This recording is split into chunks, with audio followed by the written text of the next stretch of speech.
में क्या हुआ? आज हमें 7 साल की सज़ा सुनाई जानी थी, लेकिन हमने सुबह ट्रांसफ़र एप्लीकेशन हाई कोर्ट में दायर की है। हमें तो नहीं उम्मीद थी कि ये रुकेंगे, क्योंकि कानून का कोई भी तकाज़ा इधर पूरा नहीं हुआ, लेकिन कानून वाज़ेह अल्फाज में ये कहता है कि जिस सेकंड आप डायरी करवा दें ट्रांसफ़र एप्लीकेशन को, तो जज साहब उस पर जजमेंट नहीं पास कर सकते। तो अल्लाह ताला का बड़ा करम है हम पर कि हमें कुछ दिन और आज़ादी के दिए गए हैं कि हम आप सबके साथ टाइम स्पेंड कर सकें, अपनी फैमिलीज़ के साथ थोड़ा और टाइम स्पेंड कर सकें, अपने क्लाइंट्स के केसेस को थोड़ा सा तवज्जो देकर फिर अंदर जा सकें। तो बस सबका बहुत शुक्रिया कि आप सब आज हमारे साथ आए। इसमें थोड़ी सी जी मैं वजाहत भी कर दूं कि आज 342 की एप्लीकेशन पे बहस भी हुई।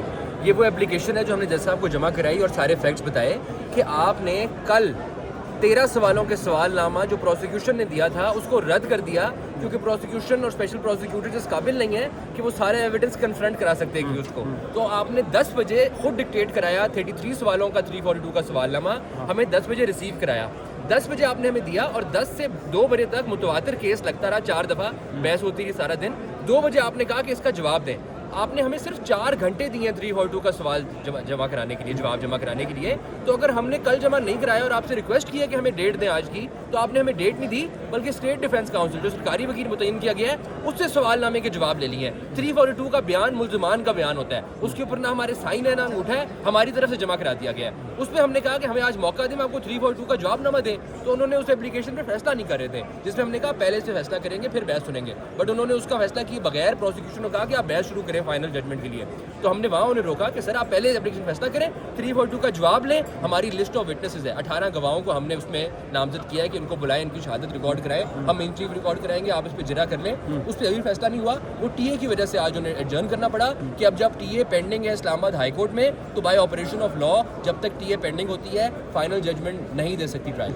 अच्छा, हाई कोर्ट से क्या उम्मीद है? हाई कोर्ट से इसको आगे किया जाएगा? पहले भी आप लोग हाई कोर्ट गए, सुप्रीम कोर्ट भी गए हुए हैं, कोई वहाँ से कोई है रिलीफ वगैरह? देखें उम्मीद जो है वो आइन और कानून की अमलदारी से सब पाकिस्तानियों को होती है। सब पाकिस्तानी जब किसी अदालत से रुजू करते हैं, आइनी अदालत से रुजू खास तौर पे जब करते हैं, तो वो उम्मीद करते हैं कि कानून में जो चीज़ लेआउट है उसको फॉलो किया जाएगा। इस ट्रायल कोर्ट ने तो सीआरपीसी की कोई प्रोविजन फॉलो नहीं की। इसको तो हम बरमला कहते रहे, ये 2 दिन की पेशेंट डालते रहे, दिन में 5 दफ़ा कॉल करते रहे, इन चीफ हमारी गैर मौजूदगी में हुई, क्रॉस हमारी गैर मौजूदगी में हुई, और 342 भी हमारी गैर मौजूदगी में स्टेट डिफेंस काउंसिल से करा दिया गया है। तो आप हमारा ट्रायल इन एब्सेंशिया कर लेते। ये समझते हैं कि हम उन अफराद में से हैं जो मफरूर हो जाएंगे, एब्सकॉन्ड कर जाएंगे और 512 का चालान बनवा के अपना ट्रायल कराएंगे। हम इस ट्रायल कोर्ट में हर पेशी पे हाजिर हुए हैं और हम इसके सामने रिक्वेस्ट करते रहे हैं कि हमें भी हमारे हिस्से की वकालत करने दें। हम खुद भी वकालत के पेशे से मुंसलिक हैं, इस प्रोसेस को जानते हैं, हमें बहस तो करने दें। सिवाय मेरी 265K की एप्लीकेशन पे आर्गूमेंट के अलावा कोई और चीज़ अदालत ने हमारी रिटेन नहीं की। हमें सुनना भी गवारा नहीं किया।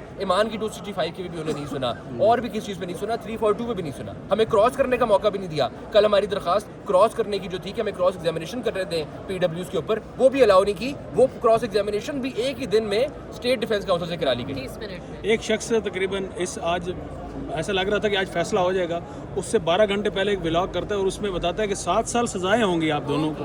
आपको बल्कि उसने रिहाई भी दिलवाई थी। मैडम साहब के मुतालिक कहा था कि उनको ये तो मेरा ख्याल से अल्लाह ना करे जी ऐसा हो कि ईमान को जेल भेजा जाए और मुझे ना भेजा जाए। तो वो जो शख्स है, उस शख्स का नोटिस मोहम्मद अदल मुजोका साहब को लेना चाहिए कि वो बैठ के एक वीलॉग में बताता है कि क्या ऑर्डर देंगे।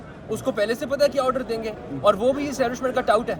अगर आप हसन अयूब की बात कर रहे हो तो बिल्कुल आज आप केक भी लाए थे, वो केक बर्थडे एसोसिएट्स ने जी और जो वकला बरादरान है सारे, उन्होंने बहुत मेहरबानी की कि उन्होंने कहा कि 31 दिसंबर को आपकी सालगिरह है, 28 दिसंबर को हमारी शादी की दूसरी सालगिरह है, तो आप जेल जा रहे हैं तो हमारे साथ केक काट लें, पता नहीं वहाँ मौका मिले ना मिले। इस केस का आखिरी सवाल है, इस केस का मुस्तकबिल, अभी आप हाई कोर्ट जा रहे हैं, दोबारा से मंडे को समाअत है, मुस्तकबिल आप क्या देखते हैं? आपको क्या लग रहा है? वकील हैं आप, पेश होते रहे मुझे देखिए, हमें बता दिया गया, हमें जब पर्चा दर्ज हुआ था बता दिया गया था कि आपको 7 साल के लिए हम जेल में डालेंगे, बट हम समझते हैं बड़ी फ़ख्र की बात है कि इस्टेब्लिशमेंट को इस चीज़ का इल्म तो एटलीस्ट है कि कुछ ऐसे लोग भी हैं, ऐसे अफराद भी हैं जिन्हें ना ख़रीदा जा सकता है ना डराया जा सकता है, उनको जेल में डाला जाएगा एक झूठे पर्चे के अंदर, तो वो अपने काम से हटेंगे।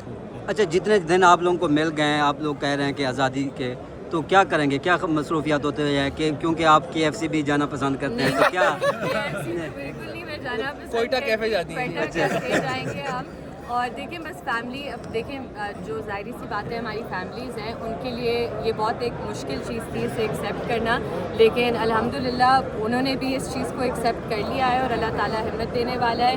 ہم لوگوں کے ساتھ جتنا ٹائم گزار سکتے ہیں اندر جانے سے پہلے ہم گزاریں گے انشاءاللہ. گزشتہ روز نادر کو بھی روکا گیا اور آج بھی یہی صورتحال دیکھی گئی ہے، کیا معاملہ ہے؟ دیکھیں دو باتیں میں کرنا چاہوں گی. سب سے پہلے کہ کل جو صحافی نادر بلوچ صاحب کے ساتھ کیا گیا، کیونکہ وہ اس ٹرائل کی کوریج کرے ہیں، ان پر آپ کہہ سکتے ہیں قسم کا حملہ کیا گیا. انہیں ڈرانے دھمکانے کی کوشش کی گئی، ان کی گاڑی روڈ سے اتارنے کی کوشش کی گئی.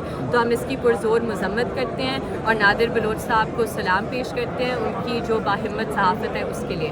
دوسری بات جو میں آپ سب کو بتانا چاہتی ہوں کہ کل ایک بچہ ادھر آیا ہوا تھا اسلام آباد کچہری میں، اعظم اس کا نام ہے. اس کا بھائی سعید اللہ بلوچ 8 جولائی سے اسلام آباد سے جبری طور پر لاپتہ ہے. وہ بچہ مجھ سے ملنے آیا تھا کیونکہ ہم ان کے وکیل ہیں ہائی کورٹ میں اور ادھر کچہری میں، اور جیسے ہی ہم نکلے تھے کل عدالت سے تو اعظم کو رفاقت SHO نے اٹھایا، اسے جبراً لاپتہ کیا. ہمیں نہیں پتہ تھا پوری رات تقریباً 2 بجے تک کہ وہ کہاں ہے. 2 بجے جا کر اعظم اور مجید جو دوسرا بلوچ اسٹوڈنٹ تھا جو اس کے ساتھ اٹھایا گیا تھا، انہیں 2 بجے رات کے ریلیز کیا گیا ہے. اور ان کو سوری میں آپ کی بات میں ایڈ کر دوں کہ ان کو وہاں پہ وہ تڑیاں لگاتے رہے پولیس والے کہ تمہارے وکلا کو تو ہم کنوکشن کرا کے جیل میں ڈال رہے ہیں، اب تمہارے لیے کون بولے گا، تم کیا کرو گے. یہ اللہ کا شکر ہے اور ان کے لیے بہت لمحہ فکری ہے کہ ہم نہیں تھے مگر بہت سارے وکلا تھانے میں تھے، بہت سارے وکلا ان کے لیے متحرک تھے، اور جب تک وہ ریلیز نہیں ہوئے وہ وکیل تھانے میں رہے. ان وکیلوں نے تدارک کیا، تحریک کی اور ان کو نکلوا کے رات کو 2 بجے آئے. ہم خیریت سے پہنچ جائیں گے گھر سے؟ جی یہ جو کور کر رہے ہیں خیریت سے پہنچ جائیں گے؟ آپ سب کے لیے سب کے لیے دعائیں. Thank you.